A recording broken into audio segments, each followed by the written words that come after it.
আব্দুল্লাহর বয়স 23 বছর। সে ঢাকার একটা মোবাইলের দোকানে চাকরি করে। তার এবং তার মায়ের স্বপ্ন তার নিজের একটা ব্যবসা হবে, আর সেই ব্যবসার নাম আব্দুল্লাহ দিবে তার মায়ের নামে। আব্দুল্লাহকে একদিন তার দোকানের মালিক ডেকে বলল, আব্দুল্লাহ, তুমি যদি আজকের ভিতরে 10টা মোবাইল বিক্রি করতে পারো তাহলে তোমার বেতন আমি 2000 টাকা বাড়িয়ে দিব। তখন আব্দুল্লাহ টেনশনে পড়ে গেল যে আজকের ভিতরে যদি করতে হয় তাহলে আমার হাতে আর মাত্র 6 ঘন্টা টাইম আছে। 6 ঘন্টায় আমাকে 10টা মোবাইল বিক্রি করতে হবে, কিন্তু কিভাবে বিক্রি করবে? তখন তার মাথায় খেললো, সে ইন্টারনেটে একটা ভিডিও দেখেছিল যেখান থেকে সে 3টা টিপস পেয়েছিল যেটা ব্যবহার করলে যে কাস্টমাররা আপনার মোবাইল কিনতেও পারে নাও পারে তাদেরকে আপনি সেলে কনভার্ট করতে পারবেন। আর আজকে আমি আপনাকে যে 3টা টিপস দিব সেই 3টা টিপস যদি আপনি আপনার ব্যবসায় কাজে লাগান তাহলে অবশ্যই আপনার ব্যবসার সেল বাড়বে। আমি তো অ্যাপ্লাই করে দেখেছি, আমার ব্যবসার সেল বেড়েছে অনেক। টিপ নাম্বার 1, সোশ্যাল প্রুফ অথবা সামাজিক প্রমাণ। ধরেন আপনি একটা কলেজে পড়েন আর কলেজে গিয়ে দেখলেন সবাই অ্যান্ড্রয়েড মোবাইল ব্যবহার করে, শুধুমাত্র আপনি একজন যে বাটন মোবাইল ব্যবহার করে। তখন আপনার মনের ভিতর মনে হবে যে সমাজে সবাই যেহেতু অ্যান্ড্রয়েড মোবাইল ব্যবহার করতেছে, আমারও একটা অ্যান্ড্রয়েড মোবাইলের দরকার, কারণ আমি যদি বাটন মোবাইল ব্যবহার করি তাহলে সমাজের সবার সাথে আমি এক লেভেলে চলতে পারবো না। আর যেহেতু সবাই অ্যান্ড্রয়েড মোবাইল ব্যবহার করতেছে, এইটাই একটা সামাজিক প্রমাণ যে সবার মতো হইতে হবে। আপনি যদি আপনার সেলসের ক্ষেত্রে এই জিনিসটা ব্যবহার করতে পারেন তাহলে কিন্তু মানুষ আপনার কাছ থেকে প্রোডাক্ট নিতে চাইবে। যেমন আপনার কাছ থেকে কেউ যখন কোনো প্রোডাক্ট কিনছে তাদেরকে যদি বলেন যে আপনি যে কমিউনিটিতে থাকেন কিংবা যাদের সাথে আপনি মিশেন তারা অলরেডি এই প্রোডাক্টটা ব্যবহার করতেছে, অথবা যখন এই প্রোডাক্টটা মার্কেটে আসবে তারা তখনই কিনে ফেলবে, তাহলে তার কেনার আগ্রহ আগে থেকে আরো বেড়ে যাবে এবং সম্ভাবনা থাকবে সে আপনার কাছ থেকে সেই প্রোডাক্টটা কিনবে। এবং তার সাথে সাথে সে আরো আগ্রহী হয়ে প্রোডাক্টটা কিনতে চাবে যাতে সে তার পছন্দের গ্রুপের অথবা পছন্দের মানুষের সাথে এক লেভেলে হয়ে মিশতে পারে। টিপ নাম্বার 2, স্ট্যাটাস।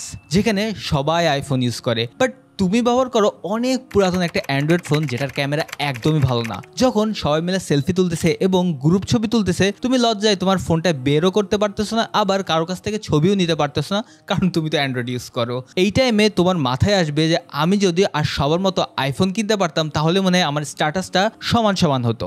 বিক্রির ক্ষেত্রে এই টিপসটা তুমি কিভাবে কাজে লাগাবে? তুমি তোমার কাস্টমারকে বোঝাও, তার বন্ধু বান্ধব যদি জানতে পারে যে তুমি একটা সুযোগ পেয়েছিলে বাট তুমি সেই সুযোগটা কাজে লাগাওনি এবং তুমি তাদের স্ট্যাটাস অনুযায়ী প্রোডাক্টটা কেনোনি অথবা ব্যবহার করনি, মানুষ ভাবে তুমি এত বড় সুযোগটা ছেড়ে দিয়েছো, তার মানে তুমি মনে হয় বোকা। আর মানুষ তার নিজেকে কোনো সময় ছোট করে দেখাতে চায় না, এই কারণে সে সেই প্রোডাক্টটা কেনার প্রতি আরো বেশি আগ্রহী হয়ে যাবে। টিপ নাম্বার 3, ভ্যালু ফর মানি। ধরো তোমার একটা মোবাইলের প্রয়োজন বাট অনেক দিন ধরে চিন্তা করলেও তুমি এখনো কেনে নাই, হয়তো বা তোমার টাকার সমস্যা অথবা তুমি কোন দোকান থেকে কিনবা এই ধরনের চিন্তা ভাবনার ভিতরে আসো। হঠাৎ করে তুমি দেখতেছো যে তোমার এলাকায় একটা দোকানে 30% ছাড় দিয়েছে। তুমি চিন্তা করলে যাই মোবাইলের দোকান থেকে একটু ঘুরে আসি, যার পর তুমি দেখতেছো এই মোবাইলটা আমার পরবর্তীতে কিনতেই হবে আর এই ডিসকাউন্ট আজকেই শেষ হয়ে যাচ্ছে। যদি শেষ হয়ে যায় তাহলে আমাকে আবার 30% এক্সট্রা টাকা দিয়ে কিনতে হবে।